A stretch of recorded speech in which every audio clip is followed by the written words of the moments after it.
Bonjour, bienvenue à vous dans votre émission Il était une voix. Aujourd'hui, je reçois Rosa Méziane pour nous parler de son livre « À la force du cœur, l'immigration en héritage, la nation en partage ». Elle nous parlera de ses engagements, de son parcours et des raisons qui l'ont poussé à écrire ce livre. À tout de suite.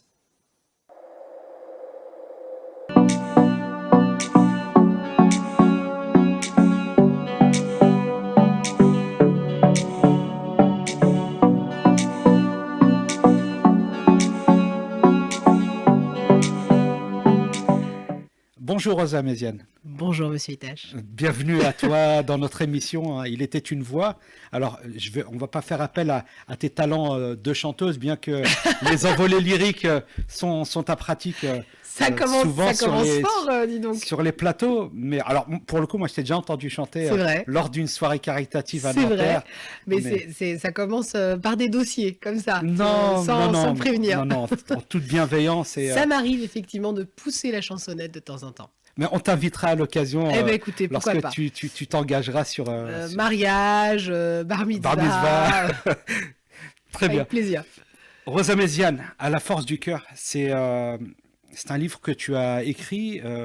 J'imagine que c'est un ouvrage qui a peut-être pris plus de temps à être réfléchi avant d'être écrit. J'ai envie de te demander, qu'est-ce qui t'a poussé d'abord à l'écrire ? C'est vrai que les médias, puisque ça fait à peu près 3 ans maintenant que j'interviens régulièrement sur du débat, essentiellement du débat politique, il y a une forme d'immédiateté. On débriefe beaucoup l'actualité. Et puis une actu en chassant une autre, bien que certaines puissent être répétitives. C'est vrai que j'avais parfois une forme de frustration de ne pas prendre le temps d'aller en profondeur sur les sujets.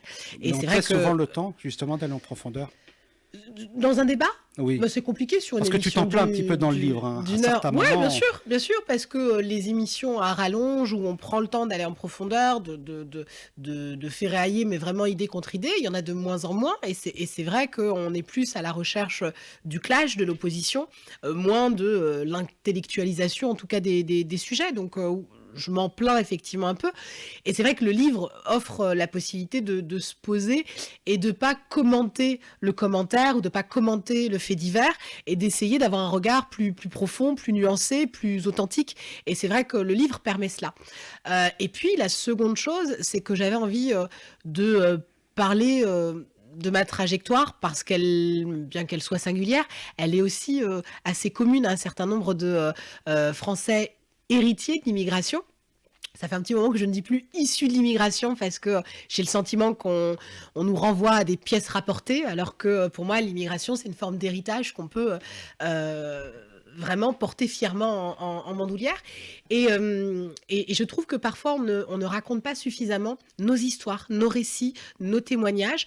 Et c'était aussi une forme d'encouragement à prendre effectivement part au débat et se raconter si on a envie de casser les fantasmes qu'on construit parfois sur ces enfants d'immigrés ou ces enfants des quartiers populaires. Donc c'était un petit peu l'objectif de ce livre. Et puis je pense que globalement c'était une forme de lettre d'amour au quartier populaire. J'en viens et c'est vrai qu'il y a et c'est pour ça que ça s'appelle aussi À la force du cœur. C'était la volonté de mettre en lumière tous ces habitants que j'ai eu la chance de rencontrer ou avec qui j'ai vécu. Et donc voilà, ce livre permettait de synthétiser tout ça. Alors, on va voir à l'image une personne, et donc c'est la photo de ton grand-père. Ouais. Alors, est-ce que tu peux nous parler un petit peu de lui ? Mon grand-père, il s'appelait Ahmed, il était engagé dans l'armée française. D'ailleurs, il est décoré de la Croix de guerre. Exactement, il est décoré de la Croix de guerre. Mon grand-père, en fait, était engagé dans l'armée française. Il a fait la fin de la Première Guerre mondiale, donc de 18 à 21. Puis il s'est engagé dans la Seconde Guerre mondiale et il a également fait Indochine. Donc ça a été effectivement, bien que je ne l'ai pas connu, un personnage assez central dans ma famille et notamment dans ma famille maternelle, puisque c'est mon grand-père maternel, et ça a été vraiment une figure présente, bien que je ne l'ai pas connu. Et c'est vrai que j'ai toujours ressenti une forme de fierté en pensant à lui et en ayant des morceaux d'histoire, puisqu'il a fallu aussi aller rechercher des informations auprès de mon oncle, auprès de ma mère, aussi auprès, de ma grand-mère, quand elle était encore parmi nous et oui, il y a une forme de fierté, aussi, à réaliser Alors que Olivia, la grand-mère, on oui, la met à la photo, à l'image, elle est pieds nus c'est ça. dans les montagnes de Kabylie. Exactement, dans le village d'Aït-Meziab qui porte le nom, familial et effectivement, d'ailleurs, je ressens exactement la même admiration, pour mon grand-père que je n'ai pas connu, mais pour ma grand-mère qu'on appelait Yemma et d'ailleurs tout le village l'appelait Yemma et c'est vrai que, nous, on vit un peu dans des sociétés matriarcales, honnêtement dans des tribus berbères et moi, j'ai eu la chance de grandir avec, cette grand-mère, très aimante, très forte, qui arrivait à tenir, toute sa petite famille et puis j'ai eu la chance, de bénéficier de sa tendresse, de bénéficier de ses histoires, de ses contes qu'elle nous racontait, ce qu'on appelle, des tamashahouts, qui sont des contes en fait berbères et ça m'a Qui ont énormément toujours une morale. toujours une morale Ouais. effectivement, notamment les contes de Djeha qui sont, très, connus, au Moyen-Orient et hem et c'est vrai que c'était une forme de rituel pendant les siestes où elle nous racontait en fait, ces contes et où j'avais, la chance de m'endormir, avec, la chaleur de son souffle et c'est vrai que c'est des choses qui m'ont terriblement marquée, pendant mes étés, en Algérie et je crois que c'est aussi ça en fait, l'immigration en héritage, c'est toute une part de nous-mêmes qui nous construit, c'est toute une part de notre identité et quand on entend un certain nombre de débats, où on nous demande en fait d'oublier toute une partie de nous-mêmes avec ces éternels débats entre, l'intégration et l'assimilation, L'assimilation, ouais. bien que l'intégration, à bien des égards a échoué. L'assimilation, c'est une forme d'injonction à oublier qui l'on est et c'est vrai que je le raconte un peu aussi dans le livre, notamment avec la colonisation et ce qui aura aussi déclenché, la guerre d'Algérie. Il y a eu une volonté pendant des années des intellectuels à demander la citoyenneté française, à vouloir faire partie de la nation et presque à demander une forme d'assimilation, et je suis assez amusée de voir qu'aujourd'hui, c'est un petit peu l'inverse. C'est-à-dire que quand, l'Algérie était française, on ne voulait surtout pas Le que code de les Algériens l'indigénat, deviennent français. les Heu Français musulmans, comme on les appelait. Exactement, voire même juste les musulmans d'ailleurs, on parlait pas des Français, musulmans. Hem Et d'ailleurs très peu ont accédé à la citoyenneté française puisqu'on leur demandait, du coup, de renier leur religion notamment pour pouvoir, accéder, à la citoyenneté, ce qui est en totale opposition avec, nos C'est plus de valeurs, la dissolution que de l'assimilation. oui, quasiment, mais c'est ça un peu l'assimilation, c'est d'oublier complètement qui l'on est. Mais je fais ce parallèle en fait entre le fait que, pendant l'Algérie française, on ne voulait surtout pas que, les Arabes, les musulmans, les indigènes deviennent nous, c'est-à-dire français et qu'aujourd'hui, c'est un peu l'inverse et on souhaite que, ces enfants de la nation, ces enfants qui sont français, s'assimilent alors qu'ils le sont Ils déjà. sont déjà, Donc tout à voilà, fait. ce parallèle, m'amuse un peu en réalité, que vous soyez, là-bas ou ici, à aucun moment on souhaite faire union avec, ce qui, pour certains, nous ressemble pas. Deux mots, Rosa Méziane, l'émotion, l'indignation. Je fais un parallèle avec Stéphane Hessel qui avait écrit deux livres. Le premier, c'était Indignez-vous et le second, Engagez-vous. Est-ce que tu penses que les gens ne s'indignent pas assez, qu'ils subissent sans présenter de résistance et sans exposer ce qu'ils ont dans le ventre et ce qui les fait mal? Je pense qu'il y a une forme de résignation ou en tout cas de lassitude, ce que je comprends et que je partage, parfois, mais j'en veux pas en fait à ceux qui n'arrivent pas à trouver la force de continuer à combattre. J'en veux surtout, aux Mais politiques. t'en crois souvent qu'ils te remercient justement Ouais, parce ouais, que mais parce c'est je qu'ils n'ont crois pas que c'est je l'opportunité? crois que c'est ce qui me touche le plus, en réalité, c'est ce qui me permet de continuer d'avancer. Ce qui m'indigne en réalité, c'est peut-être pour ça aussi que je souhaite que les gens s'engagent de plus en plus parce qu'en réalité, on a tous la capacité à son échelle, de produire des choses et d'ailleurs, vous avez des millions de personnes, dans les territoires et notamment dans le tissu associatif qui font des choses formidables. Ce qui m'indigne véritablement, c'est le politique qui, semble, croire que, l'émotion est quelque chose de mauvais. D'ailleurs, à chaque fois, dans un certain nombre de plateaux, j'avais très souvent des hommes, hein, politiques qui m'expliquaient qu'il fallait surtout pas céder à l'émotion et je me rappelle d'un débat où j'avais, c'était un député, macroniste, où je lui avais expliqué qu'au contraire, c'est parce qu'on avait arrêté d'avoir de l'émotion qu'aujourd'hui, l'actu prenait le pas et que vous aviez un fait divers contre un fait divers et qu'au final, on avait abandonné des territoires entiers justement par manque d'émotion. Et que le politique, justement, il est en capacité d'agir, de trouver de la force pour changer les choses parce que justement, on a de l'émotion. Et aujourd'hui, on fait comme si l'émotion était mauvaise directrice. Et ça me rappelle la phrase de Ségolène Royal qui lui avait La peut-être colère coûté saine. son élection, effectivement, quand elle parlait de colère saine. Oui, je crois qu'effectivement, l'émotion, c'est un peu le fondement, la source de nos engagements pour pouvoir changer les choses. Sinon, on continue à subir et à se complaire dans ce qui ne va pas. Je ne crois pas que ce soit une solution. Alors justement, on avait commencé sur cette mise à l'écart d'une partie de la communauté nationale avec ce code de l'indigénat, avec ces Français dont on ne voulait pas réellement, et ensuite, paradoxalement, on leur reproche de ne pas assez s'intégrer. Et d'ailleurs, on emploie le terme d'intégration pour des gens qui sont nés en France. Quelle bêtise. Mais l'enfance dans une famille modeste en cité rose, tu as connu ça? Ah oui. Et le fait de vivre dans la promiscuité, dans ces difficultés, et ma question, d'abord un constat avant la question, mais on a parqué les gens dans les cités. Lorsque l'on faisait une demande de logement à Paris, on se retrouvait en Seine-Saint-Denis ou dans le Val d'Oise. Il y a un choix politique derrière tout ça. Et ensuite, on s'est plaint que ces quartiers n'allaient pas. Cette vie dans la cité, tu l'as connue, Oui. Bah, moi, je suis effectivement issue de ce qu'on appelle une famille nombreuse, une famille modeste. Jusqu'à ma 10e année, on était 5 dans une chambre avec 2 lits superposés. Ce qui veut dire que mon petit frère avait la chance de dormir avec chacun d'entre nous. Chaque nuit, il changeait de lit. Donc oui, la promiscuité, c'est quelque chose que j'ai connu et c'est d'ailleurs l'une des raisons qui nous a poussé à un moment donné à faire une demande de logement pour plus grand. On était en HLM. Mais à cette période-là, on était encore dans ce qui était viable, puisqu'on était très proche du centre-ville, on était sur un immeuble de 5 étages, tout le monde se connaissait, il y avait encore une vraie vie de quartier et une forme de mixité sociale. Lorsqu'on demande plus grand, immédiatement, on s'est retrouvé en fait aux abords de la ville. Pour le coup, là, c'était Colombes, mais je me retrouve en fait au Fossé-Jean, qui est une grande cité, et ça me frappe en fait à l'âge de 10 ans, puisque moi, je connais plutôt le centre-ville, bien que il y avait un certain nombre d'HLM, que ce soit la cité Audra, Gagarine, mais on était encore sur des cités ou des petits quartiers qui étaient encore viable à taille humaine. Lorsque j'arrive au Fossé-Jean et je me rends compte du délire architectural, et d'ailleurs je le dis vraiment, les architectes se sont fait plaisir dans les quartiers populaires. J'arrive, je suis en face en fait de ce qui s'appelle la tour Z, parce qu'elle est effectivement en forme de Z, et elle fait 19 étages. Et c'est extrêmement impressionnant quand vous avez c'est quoi, c'est 10 des ans. dominos jetés sur la table Ah mais quasiment, en fait, on... vous avez l'impression qu'en fait on empile des personnes pour essayer d'en caser le plus. Et moi, mon immeuble, il était tout en longueur. C'est la première fois que je voyais un immeuble aussi long.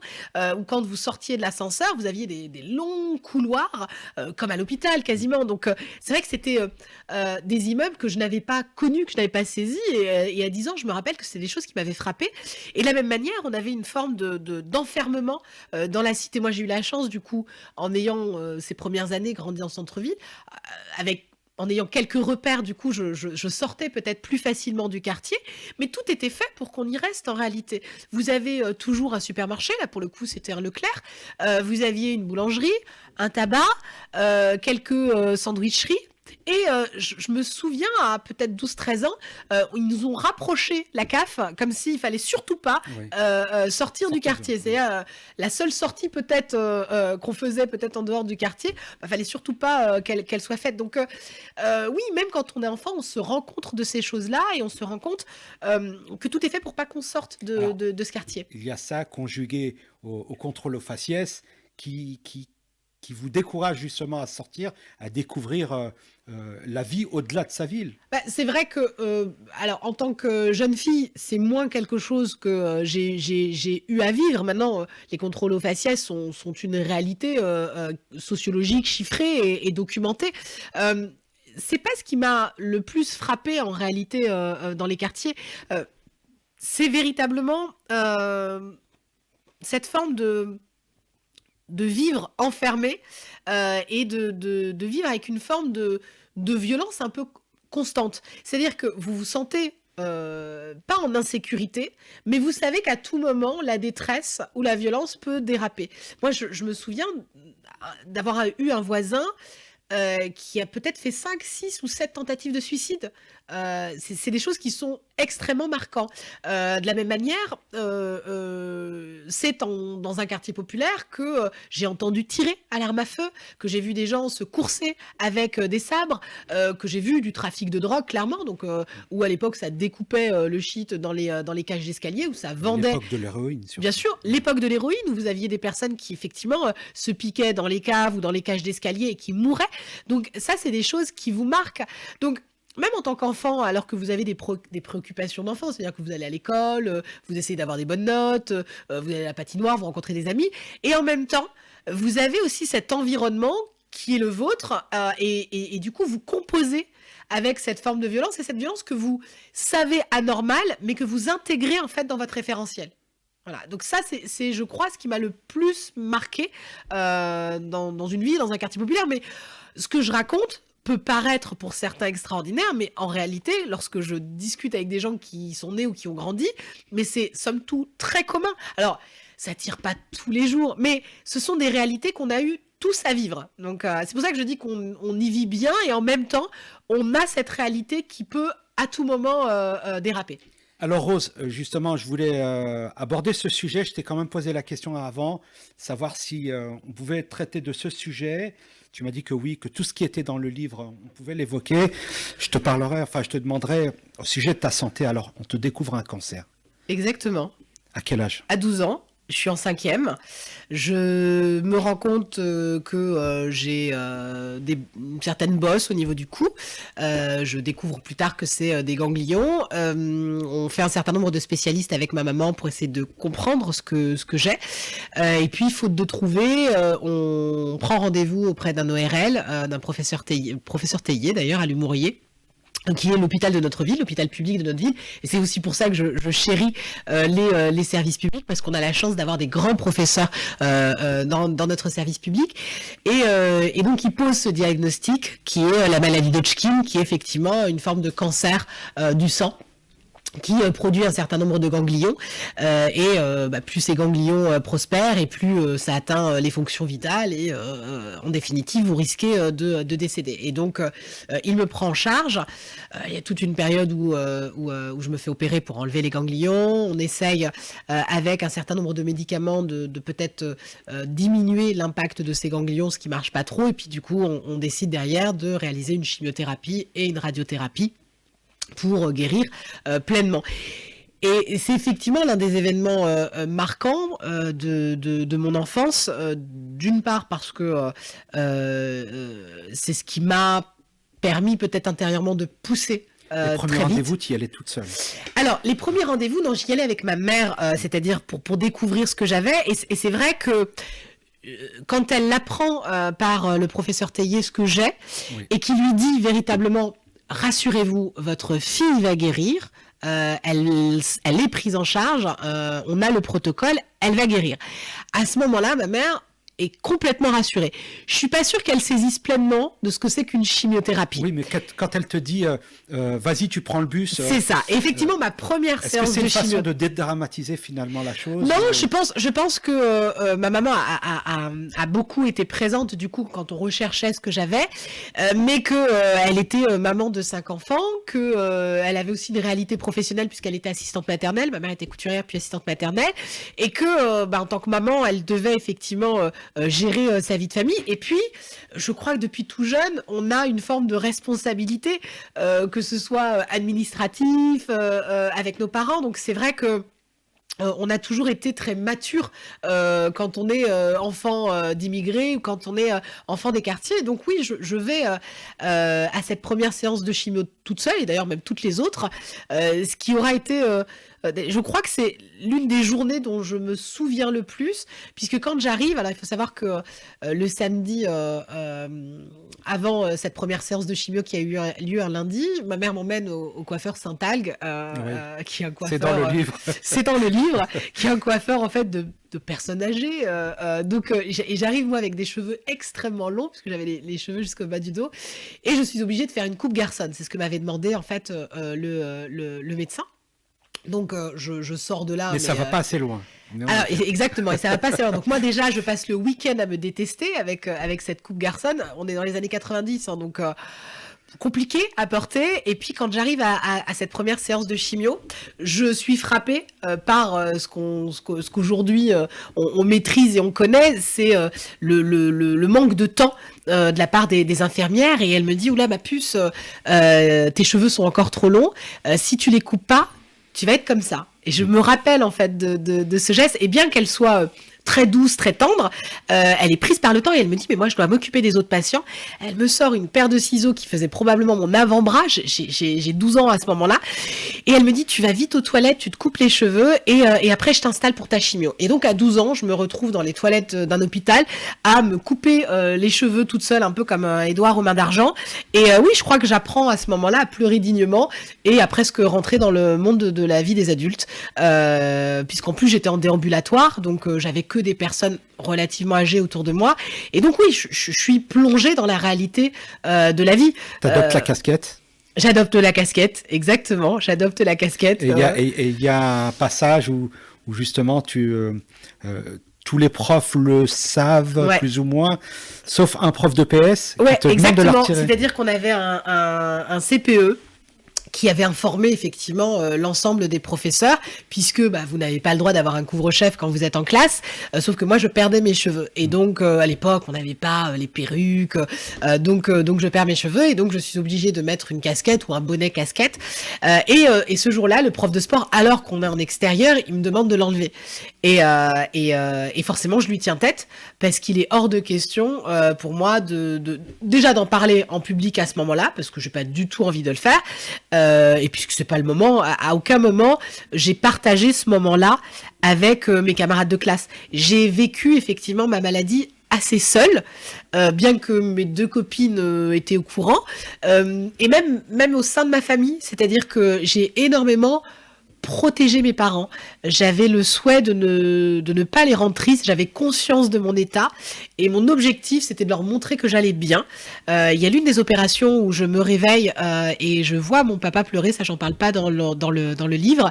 Et je me réveille et je me souviens l'avoir consolé en disant tu pleures pas, tout va bien, ça va pas, mais regarde, ils viennent de m'opérer, puis après ils vont me soigner, et je me rappelle avoir presque consolé, voire bousculé un peu mon papa, et du coup ça m'a énormément marqué, et je crois que c'est un peu ce que je continue à faire, essayer de faire en sorte que ma famille, mes proches, ou en tout cas mes parents, aillent bien et n'aient pas à s'inquiéter pour moi, et je crois que c'est aussi pour ça que j'ai beaucoup vécu ou confronté la maladie seule, et c'est peut-être aussi ce qui fait que j'ai une forme de combativité, ouais. Oui, je pense. Un autre sujet, pareil, hein, sur la santé, Oui. Ton frère Hakim, qui souffre d'une maladie rare. Exactement. Tu peux nous en dire un peu plus? Mon frère Hakim, on a découvert un neuro-B7 il y a à peu près 2 ans. C'est une maladie rare, maladie qui touche à peu près 10 personnes par an, ce qui est très peu. Donc c'est une maladie qu'on ne sait pas guérir, mais dont on sait arrêter l'expansion. Et donc c'est une maladie où vous avez une forme de dégénérescence physique et aussi neurologique.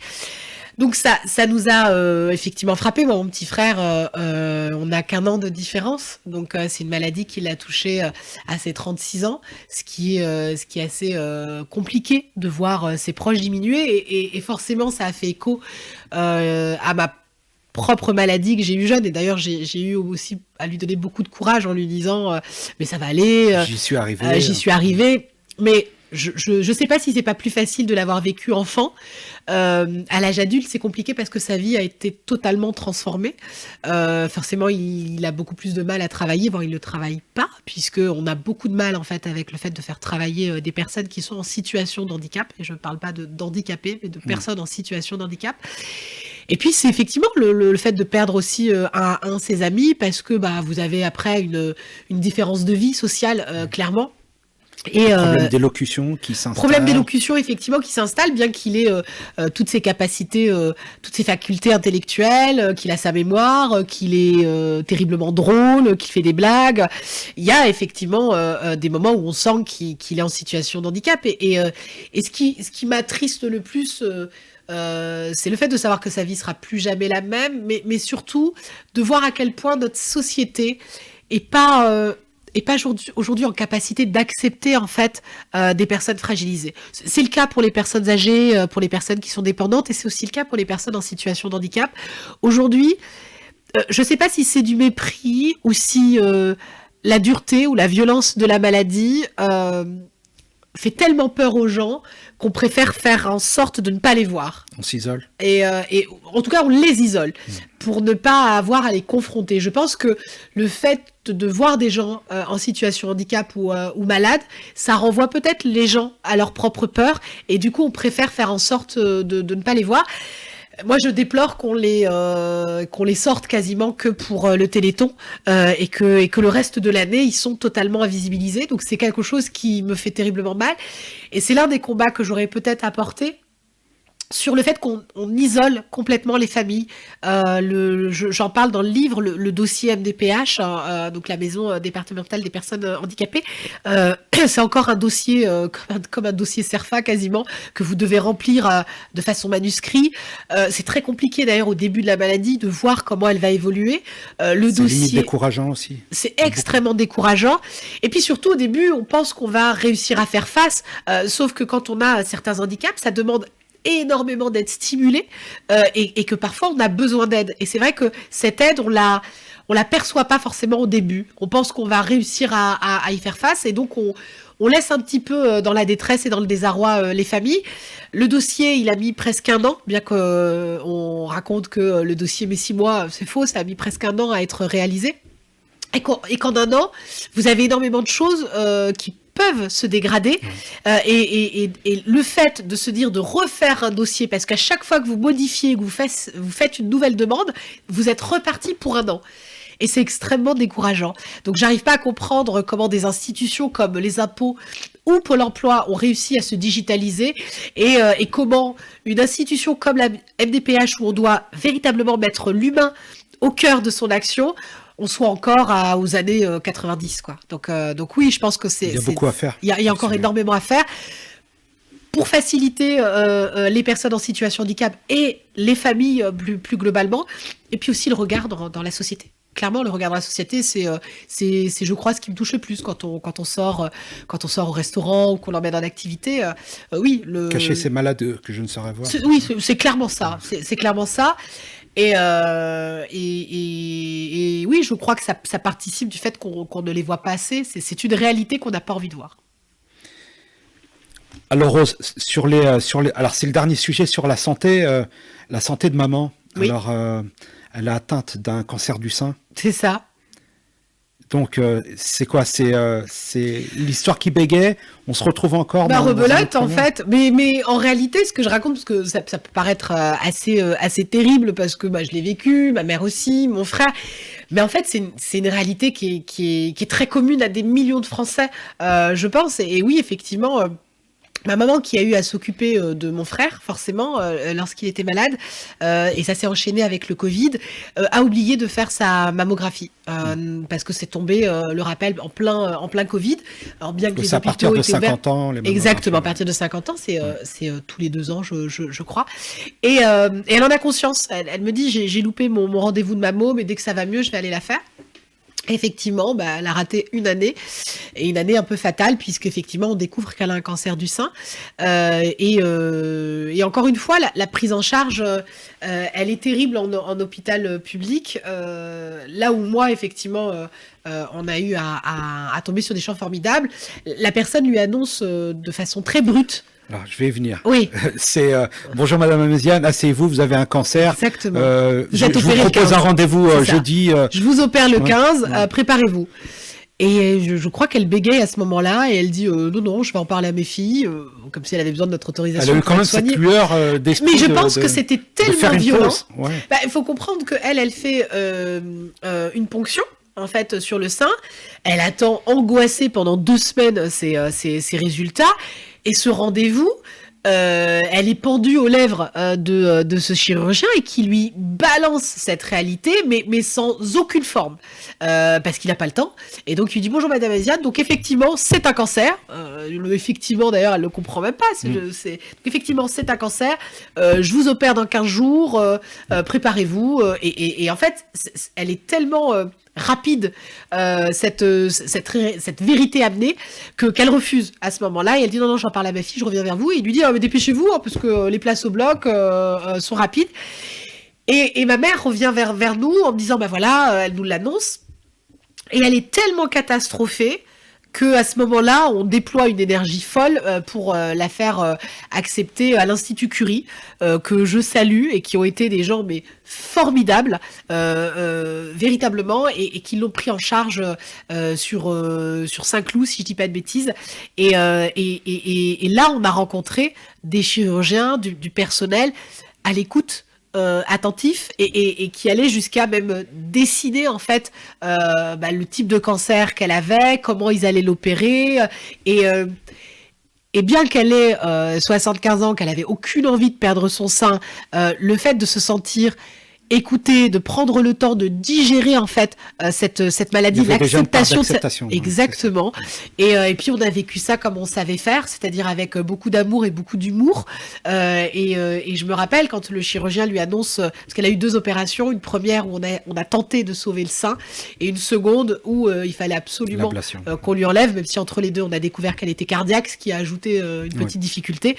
Assez tendrement, je lui dis mais maman, ce sein c'est plus comme si tu t'en servais, et du coup ça l'a fait rire, et elle a dit ok, on l'enlève. Donc oui, je crois que quand on a à vivre ces choses-là, il faut les vivre avec beaucoup de bienveillance et beaucoup d'amour, et je crois qu'il y a une partie de nos institutions, et en tout cas de nos services publics, qui peuvent parfois manquer cruellement d'humanité. Et je crois que si la crise des gilets jaunes, mais dans d'autres choses, si on se bat beaucoup pour nos services publics, c'est entre autres pour ça, pour le fait d'être pris en charge, par exemple, à 100% quand on a un cancer, pour le fait d'être reçu avec bienveillance, avec humanité quand on est amené à souffrir. Donc oui, c'est aussi beaucoup ça que je raconte dans le livre. Très bien. Un autre sujet, celui de ta scolarité. Alors, tu es une élève brillante. Brillante, je sais pas, mais pas une mauvaise élève en tout cas. Non, enfin, dans le livre, en tout cas, tu es présentée comme une élève qui réussit bien. Et en fait, le sujet, c'était, je l'ai titré ainsi, les conseils de désorientation. Autant on connaît le problème de beaucoup de jeunes qui sont... pour les filles orientées vers un BEP secrétariat et les garçons vers un BEP comptabilité. Ou esthétique, mais oui. Et à côté de ça, même peine pour les élèves qui travaillent bien et qui du coup ne sont pas aidés. Oui, parce qu'en fait, c'est une compétence qu'on ne maîtrise pas à cette époque, et encore maintenant d'ailleurs, l'orientation des jeunes. Être en capacité de faire découvrir des métiers à la jeunesse, d'être en capacité de leur offrir des rôles référents, d'être en capacité de leur donner des cursus pour atteindre en fait les bons diplômes, c'est pas quelque chose qu'on sait faire aujourd'hui dans l'éducation nationale. Et donc il y a 2 choses. La première, c'est qu'on avait et qu'on a toujours une conseillère en orientation, mais pour tout le bahut, ce qui est juste impossible quand on travaille sérieusement ces questions-là d'orientation. C'est juste impossible mathématiquement. Est-ce que ces conseillères d'orientation, est-ce qu'elles ne fonctionnent pas à l'envers, à savoir, il y a un marché où on a besoin de main-d'œuvre, et donc dans ce cas-là, je veux orienter ces élèves plutôt sur ce domaine-là. Alors c'est un peu le cas, mais là pour ma part, par exemple, on n'a pas tenté de m'orienter vers une voie, ça a été un peu l'inverse. Alors oui, alors raconte l'anecdote avec un prof. C'est mon professeur principal en fait, mon prof de français.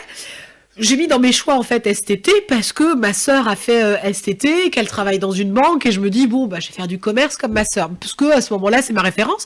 Bien que j'étais passionnée par les métiers de la justice et notamment le métier d'avocat, ma référence c'est l'université de Nanterre, et j'ai beaucoup plus de gens qui retapent 3 fois leur première année leur première année de droit, et donc du coup je me dis on n'est pas sur un cadre ultra structurant l'université, n'y va pas, tu risques de peut-être être comme ces personnes qui font 2 ou 3 fois, qui repiquent leur année. Et donc du coup, je me dis, oriente vers ce que tu connais, c'est-à-dire le commerce et ce que faisait ma sœur. Et donc je choisis la filière STT, qui est une filière technique, et à ce moment-là, je comprends même pas que je sors du général en réalité. Et ce prof principal tente de me convaincre de faire une première L ou une première ES, en me disant j'en ai les capacités. Et je comprends pas en fait, et je l'interroge en lui disant mais c'est-à-dire j'en ai les capacités, ça veut dire que STT c'est une voie de garage, et moi je mets les mots en fait. Il me dit non, pas du tout. Alors donc il essaye de mettre les formes, mais oui, il considère à ce moment-là que STT n'est pas une voie d'excellence, alors que pour moi, on est sur du technique qui mène à un métier concret. Et quand je lui demande à quel métier mène une filière littéraire ou une filière économique et sociale, il est incapable de me donner un métier si ce n'est prof. Et chose que j'ai pas du tout envie de faire. Et je lui dis d'ailleurs, désolé, je veux pas du tout être insultante, mais j'ai aucune envie d'être prof. Donc vers quoi ça va me mener? Et son manque en fait de matière, de connaissances, de compétences même dans le domaine, fait que assez affirmé déjà à l'époque, je fais effectivement une STT. Et donc c'est là où je m'aperçois des années après que même pour des bons élèves, on peut parfois c'est pas même pas de mal les orienter, de pas les orienter, et donc avoir un cursus. Alors j'ai aucun souci après avec mon parcours et même ma carrière professionnelle, mais c'est dire à quel point les rencontres que vous avez à faire, l'environnement dans lequel vous grandissez ou dans lequel vous vivez, peuvent conditionner aussi pleinement un petit peu vos choix. Alors, tu as été directrice de banque. C'est ça. J'ai fait ça aussi. Oui. Et alors, RAC, tu peux m'en parler un petit peu? Résilience Emploi Conseil. Alors, effectivement, j'ai fait une première carrière dans la banque. J'ai fait à peu près 10 ans. J'ai démarré à l'accueil. J'ai terminé à la direction d'une agence. J'ai adoré mon métier, véritablement. J'avais le sentiment d'être au cœur de la vie des Français, donc c'était génial pour ma part. Et puis, justement, le travail que je n'avais pas fait plus jeune, j'ai eu envie de le faire à ce moment-là. Et comme aujourd'hui, c'est assez classique, de réfléchir un peu à ce qu'on a envie de faire. Et j'ai décidé de faire un bilan de compétences pour savoir ce pourquoi j'étais faite. Et comme je n'avais pas forcément des perspectives au sein de la banque, puisque les évolutions sont très souvent linéaires ou verticales, je me voyais pas continuer à la direction régionale et continuer en fait à gérer plusieurs agences. Changer de banque tous les 2 ans. C'est ça, c'est un peu le principe. C'est vrai que quand vous rentrez dans la banque, à aucun moment quand vous provenez du réseau, on vous imagine au marketing ou on vous imagine dans d'autres services. On vous cantonne en fait au réseau et à la commercialisation en fait des produits bancaires et éventuellement après à la direction et au management. Et donc, du coup, je fais ce bilan de compétences et vu que j'aime les gens, et je pense que c'est une caractéristique qui m'a beaucoup suivie, je découvre les métiers du social et notamment les métiers de l'insertion. Alors, j'ai vite compris que les métiers du social comme EduxP ou assistante sociale étaient trop longs, c'est-à-dire que c'est 3 ans de diplôme, ce qui est normal, mais donc du coup, dans un projet de reconversion, c'est juste impossible quand vous avez des factures à payer et un loyer. Et donc, du coup, je me suis orientée vers ce qui était aussi le plus rapide, c'est l'insertion professionnelle, donc je me reforme à ce moment-là et je découvre les métiers de l'insertion et me voilà lancée dans ce nouveau secteur, dans ce nouvel environnement. Je deviens conseillère en insertion, puis ensuite chef de projet, pour ensuite devenir directrice régionale et ensuite créer ma propre structure. Rosa Méziane Conseil. Rosa Méziane Conseil. Je me suis pas foulée pour le nom, je l'avoue, mais au moment de la création, il fallait faire vite et donc du coup voilà, j'ai créé mon cabinet et aujourd'hui je travaille avec un certain nombre d'institutionnels notamment pour permettre aux gens de retrouver le chemin de l'emploi et surtout le chemin de la création d'entreprise puisque j'accompagne un certain nombre de créateurs d'entreprises. Par ailleurs, tu es aussi présidente de Move des Territoires. Move Territoire, alors, exactement. Move Territoire, alors j'ai rajouté un D. Move Territoire, alors ça consiste en quoi? Mouvement pour l'émancipation des territoires que j'ai créé avec Malik Yetou. Qu'on salue. Exactement, avec qui je sévis parfois au niveau associatif. On a créé cette association tout simplement pour essayer de faire rayonner les quartiers populaires et donc on réalise un certain nombre d'actions, donc ça peut être des débats publics avant la mode des grands débats, donc on amène beaucoup d'acteurs de quartier à venir débattre au Sénat, à l'Assemblée nationale. On réalise un certain nombre d'actions comme les JAL, les Jeunes Ambassadeurs de la Laïcité. La laïcité est un principe républicain qu'on a énormément dévoyé ces dernières années. Et donc, du coup, on avait l'objectif de transmettre, d'outiller notre jeunesse à ce que c'est que la laïcité et leur permettre de comprendre qu'en aucun cas la laïcité est un glaive, mais plutôt un bouclier qui leur permet effectivement de vivre pleinement qui ils sont. C'est-à-dire la possibilité de croire ou de ne pas croire et le fait de pouvoir pratiquer s'ils le souhaitent leur religion et donc leur donner des repères historiques et juridique sur ce que c'est que la laïcité. Et donc c'est l'une des actions. On fait également des actions sur le rapprochement police-population à travers les femmes notamment. Donc voilà, on a décidé de réfléchir avec les habitants des quartiers à des actions qui pouvaient les intéresser et leur permettre de répondre à un certain nombre de problématiques. Du coup, ton rôle dans les médias, alors pour le coup, tu commences sur certaines radios dites communautaires. Oui, effectivement. Alors, est-ce qu'on peut dire qu'on a commencé ensemble sur une On a effectivement commencé, effectivement, c'était sur Radio France Maghreb à l'époque. Absolument, et donc tu faisais une chronique qui s'appelait Les yeux dans les yeux. Les yeux dans les yeux, j'ai fait ça. Ouais. Ah bah, les yeux dans les yeux alors. Et donc, Rose, les yeux dans les yeux, aujourd'hui, enfin, on connaît le chemin que tu as parcouru, cette capacité justement, cette assignation à résilience, j'ai envie de dire. Très joliment dit. Et cette volonté justement de... T'y vas, tu te présentes au siège de RMC, c'est ça. Tu forces un peu le passage. En fait, à la base, moi, je fais les choses avec beaucoup d'amusement. C'est-à-dire que je réalise, que ce soit d'ailleurs dans ma vie professionnelle ou personnelle, les choses parce qu'elles me font kiffer, pour parler comme les jeunes. Et je pense que tu as eu à le voir sur Radio France Maghreb. C'est d'abord beaucoup parce qu'on s'amusait beaucoup à débriefer l'actu. Et quand je rencontre Malik, il me dit, lors d'une émission qu'on a fait ensemble, il me dit, écoute, tu as vraiment une personnalité atypique et tu devrais te présenter aux grandes gueules d'RMC. Donc il me met un peu à défi d'aller les voir, ce que je réalise un vendredi où je vais en bas de l'immeuble d'Altis, qui est le groupe BFM TV RMC, pour rencontrer Alain Marchal et Olivier Truchot, qui sont les deux animateurs vedettes des grandes gueules d'RMC. Et en fait, quand je me présente en bas de l'immeuble, je rencontre Maxime Daridan, que j'avais rencontré 1 mois et demi auparavant dans un débat au Sénat sur l'image des quartiers populaires dans les médias, et avec qui j'avais très bien accroché, et qui m'avait dit tu devrais faire de la télé, t'as vraiment quelque chose. Il me laisse sa carte, mais à ce moment-là, j'ai l'impression d'avoir rencontré un casteur d'acteurs de cinéma, où il me dit tu devrais être mannequin, tu devrais faire du cinéma, et qui me laisse sa carte. Donc je le prends pas du tout au sérieux. Et quand Malik et tout me le propose et qui me met plutôt à défi d'y aller, du coup je relève ce défi et j'y vais. Et donc quand il me croise en bas de l'immeuble, il me dit qu'est-ce que je fais là, et je lui raconte un petit peu ma démarche, et il est estomaqué de voir que j'ai pas pris soin de l'appeler alors que j'avais ses coordonnées, et qu'en revanche je viens en bas de l'immeuble pour apostropher les deux animateurs de vedettes. Ça l'amuse, et donc du coup il me fait rentrer au sein de l'immeuble. Tu vois Jean-Jacques Bourdin qui passe, je vois Jean-Jacques normal. Bourdin, je vois un peu tout le monde. Donc moi je suis très amusée quand je pénètre des environnements qui ne sont pas les miens. Je suis pas impressionnée, mais ça m'amuse beaucoup. J'ai toujours l'impression de rentrer par effraction et en même temps d'être à ma place là où j'ai envie d'être. Donc je m'amuse un peu de cette situation. Là où tu as envie d'être ou là où tu dois être, justement? Ah non, là où j'ai envie d'être, j'ai pas le... En tout cas, je refuse de faire les choses par obligation, même si parfois je sens que j'ai une forme de responsabilité, mais je fais les choses d'abord parce que j'ai envie. À travers le sens des responsabilités, le fait de ne pas être défendu, le fait de ne pas toujours donner la parole à une femme, justement, sur des problèmes de liberté vestimentaire ou autre, on n'entend pas souvent des femmes...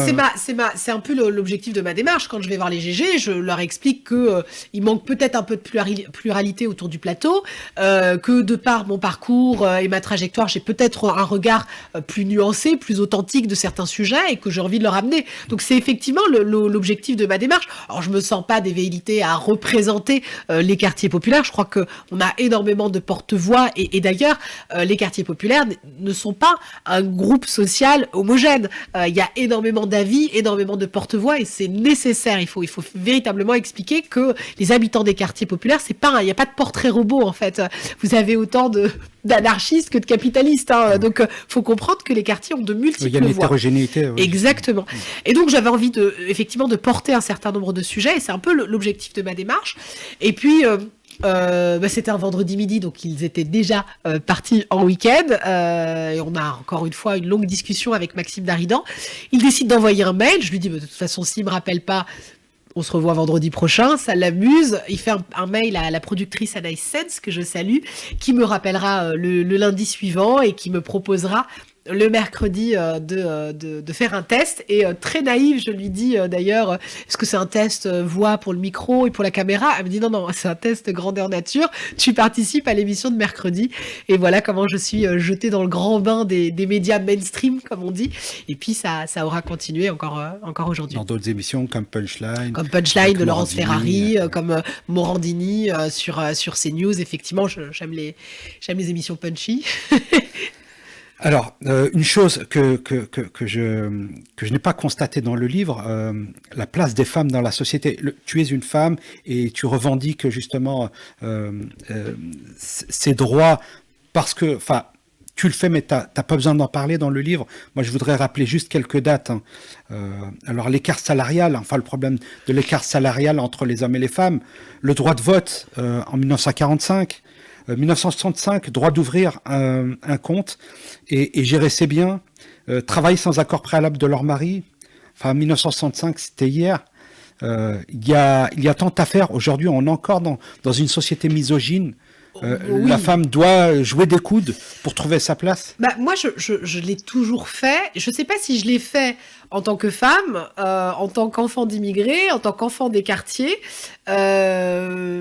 En tant que fille d'une famille modeste, peut-être que je l'ai fait à tous ces titres-là, en réalité. Donc là, combattre ou faire ma place, ça a été un peu quelque chose de naturel, peut-être chez moi, et j'ai pas forcément conscientisé le fait d'être féministe, mais oui, je pense que je le suis profondément. Et puis moi, j'ai travaillé dans un milieu d'hommes, la banque, même si vous avez un certain nombre de femmes, ça reste un milieu d'hommes. Il n'y a pas besoin d'être une femme pour être féministe.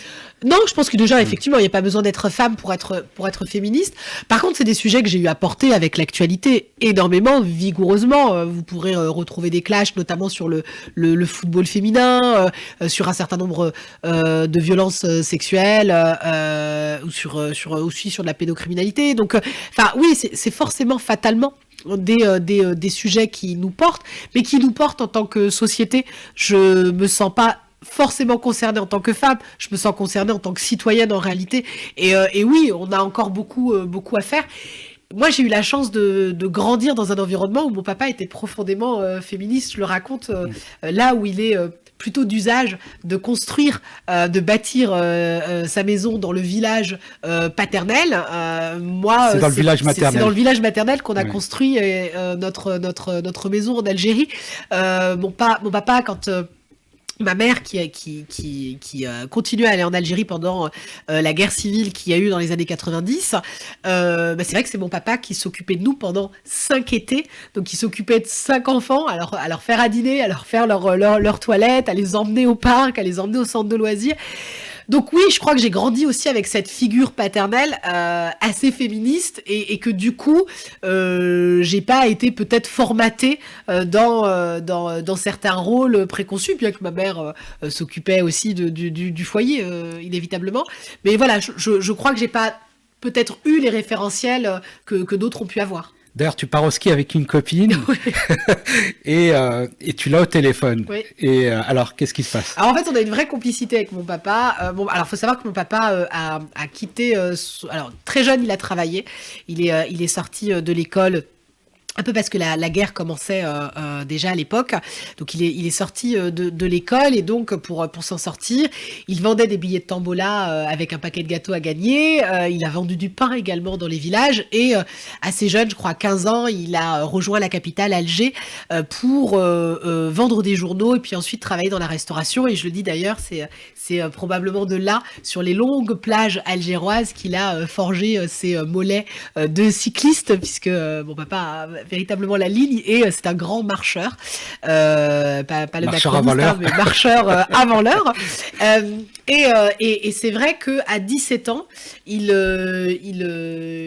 réussit à avoir l'autorisation de sa maman, son père lui refusant, pour rejoindre la France et venir travailler en France à 17 ans, et là où il atterrira, donc dans les bidonvilles de Nanterre. Et donc, moi, j'ai ce récit, cette histoire de mon papa qui a toujours fait ce qu'il voulait, ou en tout cas qui avait l'audace de vouloir faire ce qu'il voulait. Donc on a toujours eu ces échanges assez complices, et un jour, j'avais le souhait d'aller en week-end au ski avec ma copine Laura, j'avais 17 ans, elle en avait 18, elle était déjà titulaire du permis de conduire, et on décide comme ça, d'un coup de tête, comme souvent quand on est jeune, de partir en week-end au ski, pas du tout équipé pour d'ailleurs, pour l'anecdote, et je l'appelle à 20h. Je sais plus si c'est moi qui l'appelle ou si c'est lui qui m'appelle à 20h, parce que à 20h, c'est le sacro-saint journal de Claire Chazal, on doit tous dîner à la maison. Exactement, tout le monde doit être là à 20h pour dîner. Et donc, quand il m'appelle, je lui dis bah non papa, je peux pas être là pour le dîner, je suis au ski. Sur le même ton que tu le dis. Exactement, sur le même ton. Il me dit, bon allez, arrête de déconner, t'es où? Et je lui dis, non papa, je suis véritablement au ski. Et d'ailleurs, il fait très beau. Il commence à sentir les choses et il me dit t'es pas sérieuse? Et je lui dis si complètement. Et donc il me dit mais pourquoi tu m'as pas dit? Je lui dis non papa, si je t'avais demandé l'autorisation t'aurais refusé. Et ça l'amuse en fait, autant de franchise. Tu sens le sourire derrière. Je le sens déjà à sa voix, et je crois qu'à travers mon audace, il reconnaît un peu la sienne, et ça l'amuse autant de franchise, et il rigole et il me dit tu restes combien de temps? Je dis 2 jours, c'est juste un week-end, j'ai l'école lundi, et il me dit bon tu m'envoies une carte postale et tu m'appelles tous les jours, et voilà comment aussi je me lie avec mon papa, et que je grandis aussi dans ce cercle familial où au final on a la chance d'aussi, même si on a un cocon très protecteur, d'expérimenter des choses et d'essayer. Un exemple de tolérance. Oui, bien sûr, aussi un exemple de tolérance. Bon, je l'ai pas fait tous les jours non plus, ça lui aurait pas plu. Ça l'a fait rire une fois, je l'ai pas tenté non plus constamment. Alors Rose, un sujet qui est pas anodin, c'est la rupture entre le citoyen et le politique. Et sur l'anecdote de Samia Ghali à Marseille, si tu permets, on regarde juste une vidéo. Je ne sais pas si vous avez vu la colère que j'ai pu avoir. Je comprends la colère, moi, de ces messieurs. Et je trouve ça dommage que vous les attaquiez parce qu'ils sont propriétaires. Les propriétaires ont droit exactement à la même tranquillité. D'accord? Ils ont droit exactement la même vie normale que vous pouvez vivre. D'accord? Vous leur dites que c'est des attaques personnelles. Non, madame. Non, madame. Vous n'avez pas de baguette magique. Moi, je peux l'entendre. Vous n'êtes pas responsable de 30 ans de désastre de politique. Ça, je peux l'entendre. Mais madame, ça fait très bien. Mais ça fait 20 ans que vous vivez de la politique française, madame. Ça fait 20 ans. Ça fait 20 ans que vous êtes l'animatrice. Vous êtes là pour faire votre animatrice. Non, madame, la différence entre vous et moi. La différence entre vous et moi. La différence entre vous et moi. Mais vous faites l'animatrice là. Là, vous êtes là pour faire l'animatrice. Et que quand on gagne de l'argent public, madame, quand on gagne de l'argent public, quand on leur doit la vérité. Mais moi, je dois la vérité. L'objectif, c'est d'essayer d'avoir un dialogue calme et apaisé. On est dans une clownerie là. On n'est pas dans une cour de récré. On n'est pas dans une cour de récré. Je suis désolée, mais vous devez prendre votre part de responsabilité. Vous savez ce que j'ai fait pour parler? Mais peu importe, madame. Qui vous permet de juger quelque chose? Vous arrivez à dormir sur vos deux oreilles. Qui vous permet de juger quelque chose? Vous arrivez à dormir sur vos deux oreilles quand une cité dans votre propre ville se transforme en favelas, vous arrivez à dormir tranquillement? Sincèrement? Mais moi, vous savez, madame, je gagne ma vie. Je gagne pas de l'argent public. Je vous ai attendu. Je gagne ma vie. Je ne vous attends pas, moi. Je n'attends pas l'argent public pour construire ma piscine dans les hauteurs de Marseille. Faites attention là. Ça, honnêtement. Moi, madame. Attention là. Arrête maintenant. On arrête de pousser. Madame, ces gens-là ont élu. Là, moi je suis désolée, elle doit arrêter de parler là. On va arrêter. On va se calmer un petit peu. Alors Rose, on vient d'assister à ce passage. Qu'est-ce qui s'est passé concrètement? En fait, on m'est alerté par la situation dans la cité de la Calisté, qui d'ailleurs n'est pas une cité HLM. On est sur des immeubles privés. On est sur une copropriété privée. Et en fait, un tiers des logements sont squattés et par des migrants à ce moment-là nigériens, et qui délocalisent en fait les locataires, c'est-à-dire qu'ils les sortent de chez eux, qui les dépossèdent en fait de leur appartement, et qui s'y installent jusqu'à même l'incendie en fait d'un des appartements. Et quand je vois les images tourner en boucle, effectivement, mon sang ne fait qu'un tour, parce que je me reconnais pleinement en fait dans cette fille qui crie sa détresse en disant qu'on les abandonne complètement, que la mairie leur a proposé de dormir en fait dans un stade, alors qu'on squatte littéralement chez eux et qu'on a incendié en fait leur appartement.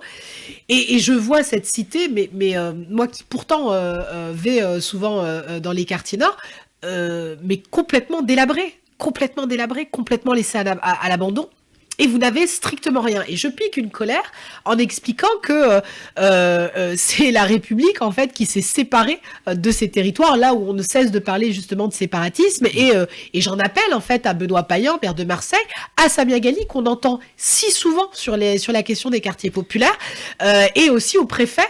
J'explique qu'il n'y a pas de carte de CRS pour sécuriser le territoire, que aucun autre territoire n'a un immeuble squatté d'un tiers. À aucun moment on verrait sur le port de Marseille avoir un très bel immeuble squatté d'un tiers de migrants. On te reproche de t'émouvoir d'ailleurs sur ce... Et d'ailleurs on me reproche de m'émouvoir, effectivement. Le député Jérôme Dubus, pour pas le citer, m'explique qu'il faut pas céder à l'émotion. Et c'est là où je lui rappelle qu'au contraire, c'est parce qu'on a manqué d'émotion qu'on laisse perdurer ce genre de situation, ou en tout cas qu'on rend possible ce genre de situation dans les quartiers populaires. Et que c'est parce qu'on manque complètement d'empathie que clairement, et je le dis à l'antenne, qu'on n'en a rien à faire des habitants des quartiers populaires.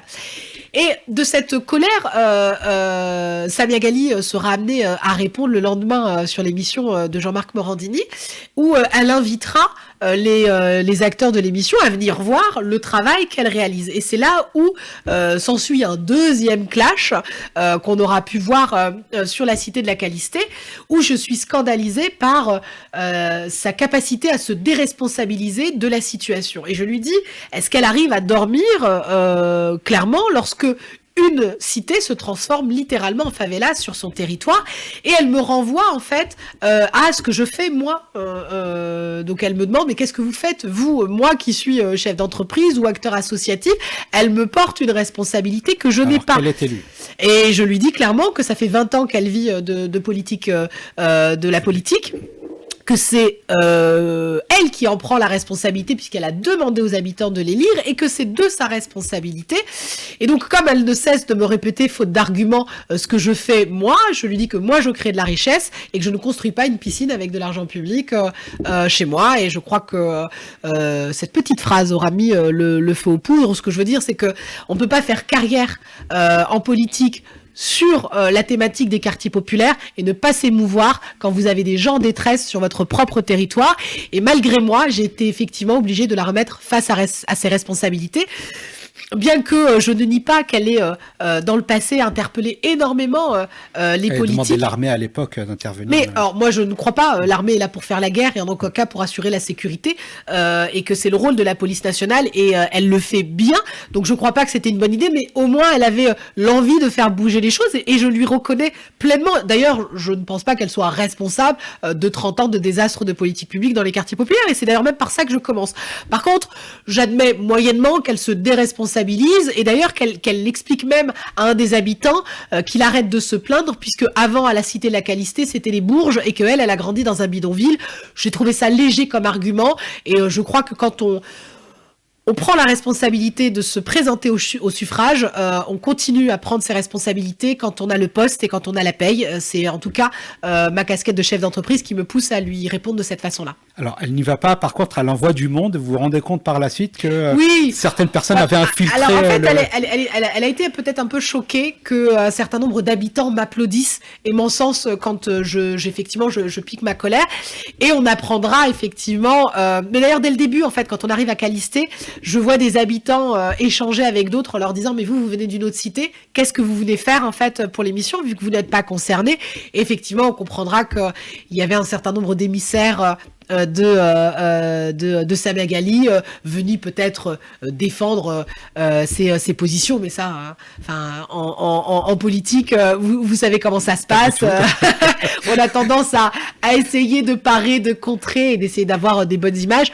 Bon, je suis pas forcément satisfaite de cette séquence, parce que dans l'absolu, je pense que ça peut être une femme politique avec qui on aurait beaucoup à échanger sur ces sujets, mais voilà, j'ai beaucoup de mal avec les politiques qui se défaussent face à leurs responsabilités, et effectivement, ce jour-là, j'ai dû lui rappeler. Alors, Rose, l'émission touche à sa fin. Oui. Moi, je voudrais te laisser le dernier mot, et ce livre, est-ce qu'il s'agirait d'un message pour les jeunes, et si oui, quel message voudrais-tu leur envoyer ?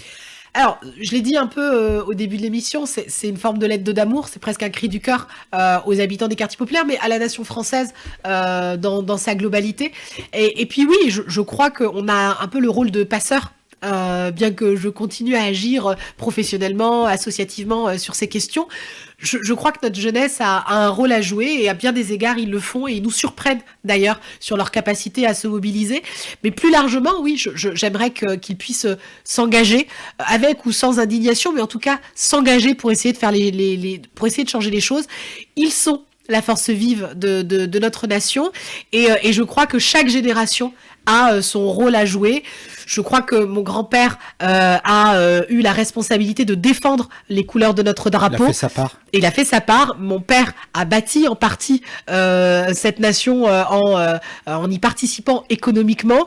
Moi, j'essaye modestement de le réfléchir, de penser peut-être ce pays et peut-être que les générations suivantes seront amenées à le diriger. Donc, c'est peut-être effectivement le message que je leur envoie. Prenez vos responsabilités et engagez-vous pour changer les choses. Ouais. Eh ben, merci Rose. Alors, une toute petite dernière question. Est-ce qu'il y aura d'autres livres ? Écoutez, on va déjà essayer de promouvoir celui-ci, d'essayer de le faire connaître un maximum, d'essayer de faire connaître à un plus large public ce que sont nos quartiers populaires, ce que sont les formidables habitants, les forces vives qui y existent. Et puis peut-être, j'avoue que je l'ai écrit à la suite de nombreuses rencontres, je ne me ferme aucune porte et j'irai là où je trouverai peut-être ma place. Et pour le moment, j'essaye de faire bien les choses et on va essayer déjà de faire connaître un petit peu ce petit bout de réalité, ce petit bout de France. Alors tu l'as écrit à la force du cœur, l'immigration en héritage, la nation en partage. Merci Rose. Merci à toi.